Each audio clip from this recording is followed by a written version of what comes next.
welcome back to Room 237, and I just got back from the theaters, something people are just now being able to say again. Seeing pretty much the only film, one of the very few films that I've been interested in seeing this year or last year. It was supposed to come out last year, but of course COVID happened, and I did do one trailer reaction. I was supposed to do one for the second trailer that came out, but I don't think I ever did. But I just got back from seeing Spiral from the Book of Saw, 1 p.m. showing. Now, this is, of course, sort of a soft reboot, revival of the Saw franchise. The second revival of which, after the failed attempts of Jigsaw back in 2017. Now, I'm a huge fan of the Saw series. I remember getting the original Saw as a new release rental back in 2004. And then from 2005 to 10, my parents took my brother and I to the theaters opening weekend to see Saw 2 through 7, the final chapter. We went to see Jigsaw 4 years ago, and although my brother was not present today, we did go see Spiral this afternoon.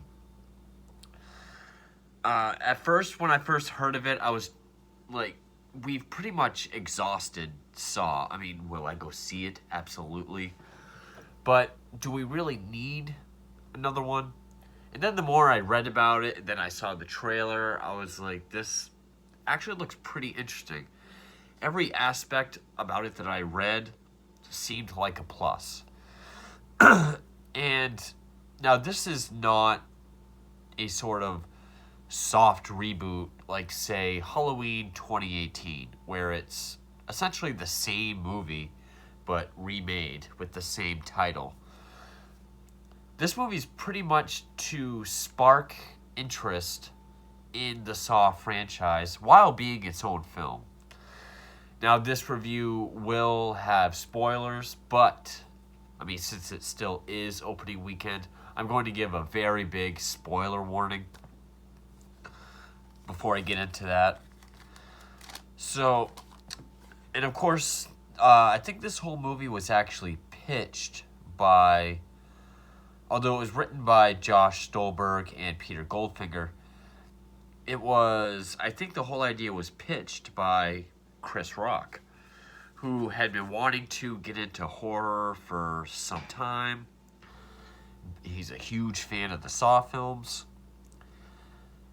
He did serve as an executive producer alongside James Wan, co-creator, writer, and director of the original Saw, along with Lee Whannell, who the star, co-writer, and I think producer of the original Saw. It was directed by Darren Lynn Bousman, who directed Saw 2, 3, and 4, along with other films like Repo the Genetic Opera, and this very Saw-esque, as far as twists, film called 11-11-11 that I really enjoyed. Starring Chris Rock, Max Minghella, Marissa Nichols, and Samuel L. Jackson. Of course, put out by Twisted Pictures and Lionsgate. Made on a budget of $20 million and grossed $12 million during this opening weekend. It's supposed to come out last year, never did. Now, one thing, it was weird seeing this movie in May, where every Saw movie before had been released in October. But of course, even if this was unintentional, it being released in May really helps further it from this series. Now, this movie, it got more right than it did wrong. I actually really enjoyed this film. I enjoyed it a lot. It did feel more like a Saw movie than Jigsaw did. Jigsaw felt more like someone trying to make a Jigsaw movie, actually, and happened to get Tobin Bell in it. Now, I don't think this is really a spoiler because it would have been all over horror movie news and marketing, Jigsaw's not in it. Tobin Bell himself does not make an appearance. His name is mentioned a couple times, and there's a couple photographs of him that we see. That's really it. And I think that works to the film's benefit. It doesn't have these scenes, these flashbacks of Chris Rock pulling over and giving Jigsaw a speeding ticket, and then trying to tie it all in to its intricate, convoluted mythology and lore of the original series. It doesn't do that, and I applaud it for it. I had also read that this movie is going to focus more on atmosphere, tone, tension, and suspense rather than the blood and gore. Now, I will say, as big of a gore hound as I am, I love carnage candy and blood and gore, especially practical, which Saw was always known for. And eventually, Saw did become sort of the leading title in the torture porn series, or genre, rather. I think this movie did do a good job of that. It does have its traps, it does have its blood, but it definitely it feels more like the first movie, which is still my favorite one of the series. People think of Saw, they think of that movie where the guy has to cut through his leg. Oh, gross. But the first Saw really isn't that bloody. It's not really that gory. It's more implied, and the way it was done through its editing and just its overall style, along with just the title Saw. This was more like that. And I forgive it. Now, if this were to be, say, an Evil Dead movie, where it's going to focus more on possession and paranormal stuff, rather than the gore, over-the-top blood, then I would have an issue. But this movie did do a good job of that. The performances, I thought Chris Rock did an excellent job. Yes, he still looks and sounds like Chris Rock. There are some bits where he is kind of going on like a Chris Rock sort of comedy rant. But he is playing it pretty straight most of the time. Samuel L. Jackson, show me something he's not awesome in. He's not in it much. He's only in a few scenes. This movie does... Now, the first Saw was actually compared to 7, which I can see. This felt more like 7 because this movie really is the police... Well, the whole Saw series was like that as well, but this is more of a police procedural film. And, it is more just like, okay, we have this killer with this, really unique MO, going after cops. He has a lesson to teach. We got to figure out, what does he want and who is it. It is more like the first one. And it does have some of the same, maybe part of it is because it's Darren Lynn Bousman, but it does have the same sort of editing shots. Like when it shows someone sitting there, then it'll be like those fast, quick cuts of them with different like screaming or like frustration reactions, like but then it just like shows them kind of sitting there, or like transitional scenes, things that you would come to expect with not only a Saw film but also these kinds of movies in the early to mid 2000s. It does have the Hello Zepp theme music at the end during the twist revelation at the end. I actually got goosebumps when that came. I was like, Saw is back, and I actually really like that scene a lot. I think what people would have a hard time with is,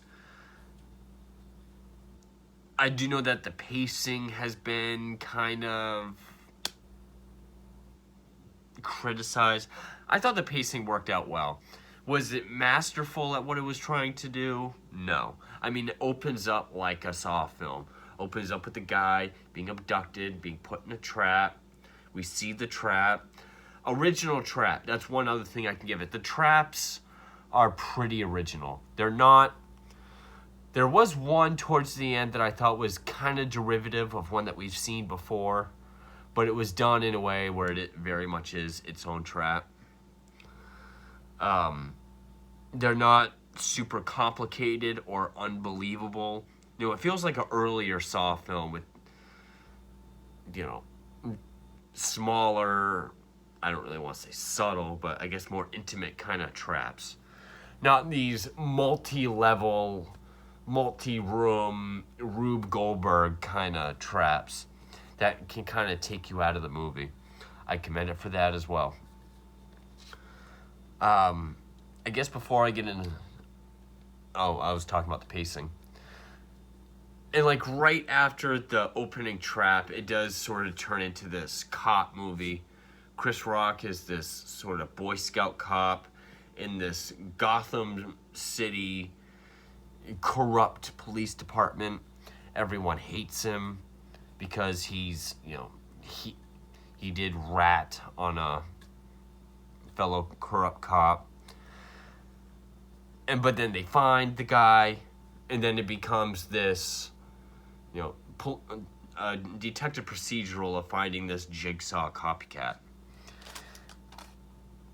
And it really did feel like its own movie. They didn't do anything egregious to try to tie it in with the original series, try to do any flashbacks or really mentions of characters other than Jigsaw, which he's mentioned a couple times. I know some people have said it's full of the cop cliches, like Chris Rock getting a new rookie partner, and then, you know, having to do the next of kin notification, all that stuff. I didn't really seem to mind it. Can I recommend it? Yes. I can even recommend this to someone who's not, whether you're a Saw fan or not. I think it does have everything here that people can appreciate. This is going to be a different kind of review. I'm not going to go through every step of the plot. I don't really like doing that after I go to the theater, because you're mostly riding the high of seeing it in the theater. So I might do another review when I go through the Saw series at some point. But I still will do the spoiler section, which I'll give the warning. I can recommend this because it is very different enough and not wholly reliant on the torture, porn, trap, gore aspect that people who don't like Saw for that reason can enjoy it. But it also has enough of the traps, the whole aesthetic of Saw, which even like the color saturation of those films, there are scenes that are very deep blues or overwhelming greens. I mean,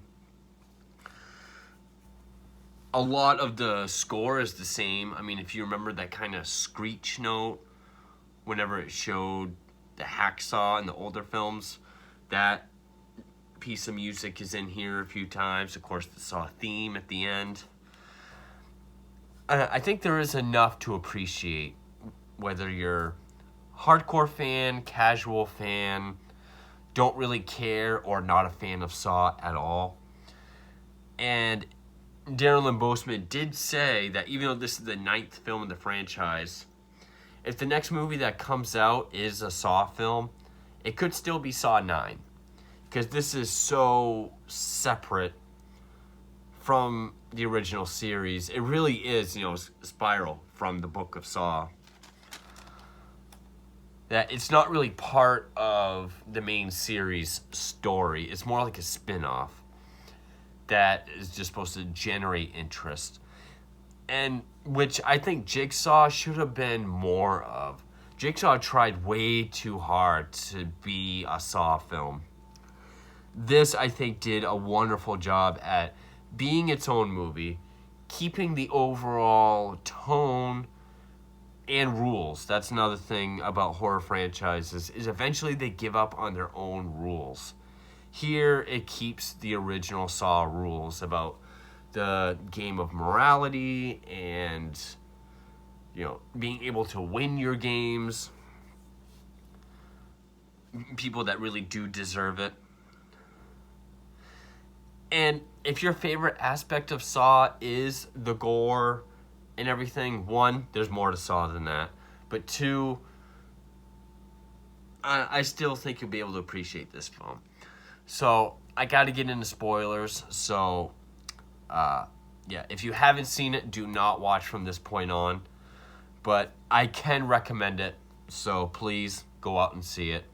Spoilers starting now. Was I surprised at who the killer was? I'll say yes and no. There was a point earlier on where I thought, could that guy be the killer? But then there's something that happens where, the guy who ended up being the killer supposedly was in a trap. And I was like, oh, well, I guess he's not. But then I started thinking about it, and I was like, they never showed him in the trap. They showed us the aftermath. Like, they're not really showing us how he lost and what the trap did to him. But I didn't really think about that till towards the end. So then it revealed who it was, which hopefully you clicked off. It's Chris Rock's partner. Which, the whole thing, so Chris Rock, he's this veteran cop, which I think he does very well, who is sort of the hard-boiled, incorruptible Boy Scout detective, and just a cesspool of corruption police department. He did testify against this one dirty cop where he lost his job. He shot an innocent man. And for doing so, the rest of the precinct hates him. And then, so all the people that are falling victim to this spiral, which they call them spiral because of the spiral designs left at the crime scenes, which another thing that helps separate him from Jigsaw. He's not cutting, Jigsaw pieces out of flesh or anything like that. He's just leaving spirals around the crime scene. And even makes note of it at the end where he says, spiral, the symbol of, growing and evolution and change. I was like, okay. Even though he's inspired by Jigsaw, he's becoming his own entity. All the people that are falling victim to these traps were people that were involved sort of in the trial of, the guy, Chris Rock's former partner that got in trouble, that he ratted on. People that were involved. Like the first trap is this guy who's hanging by his tongue. His tongue is pulled out. He's got to step off this stool and let his weight rip his tongue out before the subway comes and kills him, which he does do, but too late. It's because, feeding lies in the courthouse, so his tongue. This other guy who hates Chris Rock, he had this sort of kind of interesting one that I didn't fully grasp, because there was different layers to it, which was like the Chinese finger trap kind of,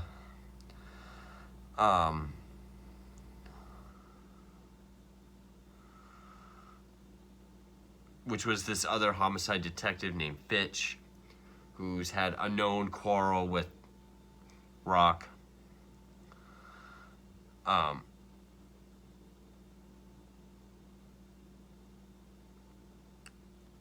Anyway, oh well.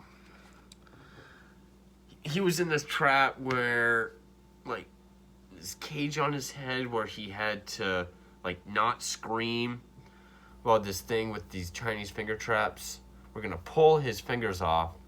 But if he screamed, this faucet with water was going to fill up to a certain amount and, I guess, electrocute him. So he had to, like, keep his mouth shut while it pulled his finger. Because he was pointing fingers of blame. That was sort of his crime. But okay. And I do like to look at these traps. I mean, they are different enough. They don't look super high tech. Even, it doesn't look like someone with like a brilliant engineer had to be responsible. I also appreciate the fact that it was a different voice on the TVs. It wasn't this deep Jigsaw voice. It was more kind of like a high-pitched Bane, kind of. Hello, Detective Bex. And so for this game, what you will learn is like almost like the classroom nerd has finally gone postal. That's more what he sounds like. But okay, further to distance itself and be its own thing. Another thing I appreciate. The only thing they really did keep was the sort of pig mask. Like, the killer does wear a pig mask. He is on camera, on the screen, explaining what to do and all of his cryptic messages. He does have a puppet, only instead of a clown puppet, this time it's like a pig. It's a marionette of a cop with a pig head. But anyway, the captain is in this one trap where there's like hot wax pouring on her face, where she's down in the basement of, the cold case file basement of the precinct. She dies. And really, what it all leads up to is, which in the trailer we see that Chris Rock is in this industrial area, handcuffed to a pipe, and he finds a hacksaw. I think that scene is really small in the film. I think it's more so just a nod to be like, okay, from here on out, at this point, because that's really the beginning of the third and final act of a fairly well-paced. I don't think I ever finished my thought of the pacing, which is, it does feel like a slow-paced police procedural after that first trap, before we get to the next one. But after we get the second trap, it moves at a pretty good pace, and it does feel more like a police procedural inspired by Saw. But once we get Chris Rock handcuffed to the pipe with the hacksaw, it's almost like a nod to say, okay, from here on out, it's a Saw film. He's able to get out of it because he finds a bobby pin. And then he sees his former partner that he testified against held up in front of this thing that when there's like a conveyor belt that falls into a crusher and it shoots the remnants out, and he's standing in front of the chute, but it's all glass bottles, so when it gets crushed, all the shards will fly at him, and Chris Rock has the option to try to save him and get cut, or just leave him to die. The trap kind of reminded me of the pig slop trap from Saw 3, which is one of my favorite traps from, still my favorite sequel. But still very different enough. Rock does manage to try to save him, but he's too late. He bleeds out. He's already realized his father, Samuel L. Jackson, who is awesome, has been abducted. And he walks in this room and finds his partner. And his partner explains how... Because his partner is the one... His current partner, this young guy... The body that we see, but we don't see what the trap did. It's just the aftermath. It's this skinned corpse with some skin with a tattoo that says Charlie, that he had the name of his son that we find out that he doesn't have. So at first I was like, what if it is his partner? But then there was that scene where he was supposedly in a trap, and I was like, I guess it's not him. But in the back of my mind, I was thinking, we didn't see what the trap did. It feels like they're not showing us something. He's the copycat killer the whole time. And his deal is because Chris Rock's old partner shot his father 12 years ago. When the current guy, what was his name? Shank? Yeah, Chris Rock's current partner, Shank, when he was a young boy, when he was 12, Chris Rock's partner at the time came to his house to talk about this thing that was going on. Shank's father said, I recognize that guy that you're showing me a photo of. I will testify against him. It was another cop. So the other guy hauls off and shoots an innocent, unarmed man. Shank sees this. Chris Rock, kind of looks in and tells the boy to shush. Excuse me. But he did end up, getting that guy taken care of. He was kicked off the force. And so there's this final trap with Samuel Jackson in, he's being suspended and his blood is slowly being drained.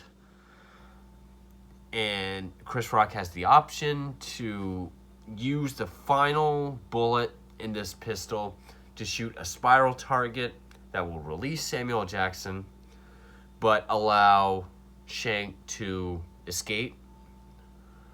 Or he can shoot him and not be able to hit the target.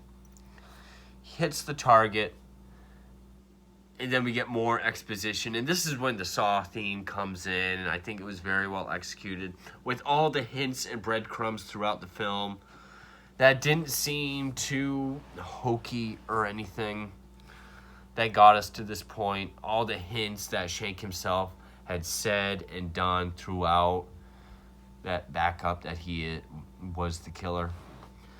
Apparently, years ago, when Shank's father was killed, there was this thing called Article 8, where Samuel Jackson, who was the captain of the police at the time, was protecting corrupt officers who were just shooting random people and being protected because they could clean up the crime in the streets more efficiently.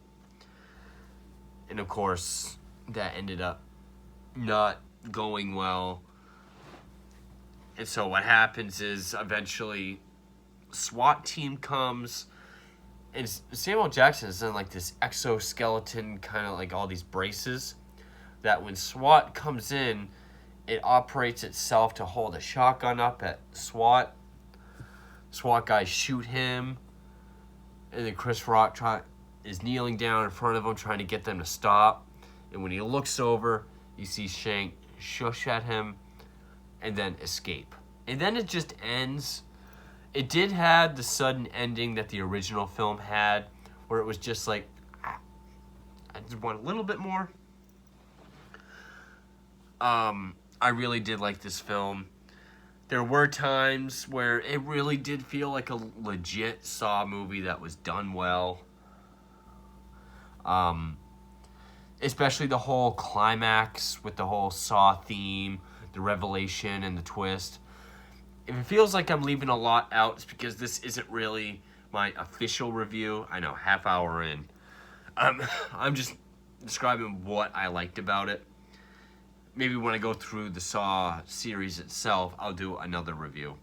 I just saw it the once in theaters, but I kind of bought the motives of the copycat killer.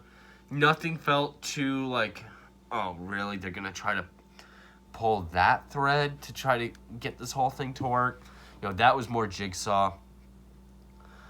It's not an overly gory film. It does have its blood and gore. It does have its violence, and it does work. But it is a very tense movie. There were the few traps there were, like, especially the finger pulling one. I was kind of like, wow.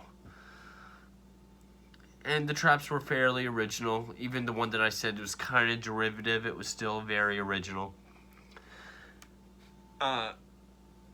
They very well could have called this Spiral and just maybe tweaked a few. Like, if they had just kind of got rid of the pig mask aspect, it would have felt more like a Saw knockoff. Like, sort of Hostel or Turistas or any of that shit that we got in the mid to late 2000s. But I really liked it. I actually thought this was one of the better movies. It was certainly better in the final chapter and Jigsaw, for sure. Was it better than Saw 6? Even some of the later ones in the original series, I think this was better made and had a better twist than those. Certainly 5 and 6. But, this felt like a really worthy chapter. Even with the whole thing of Saw being Jigsaw leaving behind a legacy of work to teach people the meaning of life and to cherish their life. This felt like a good product of that. Just a copycat who's pulling it off very well and staying true to the rules and the morality and the legacy of Jigsaw.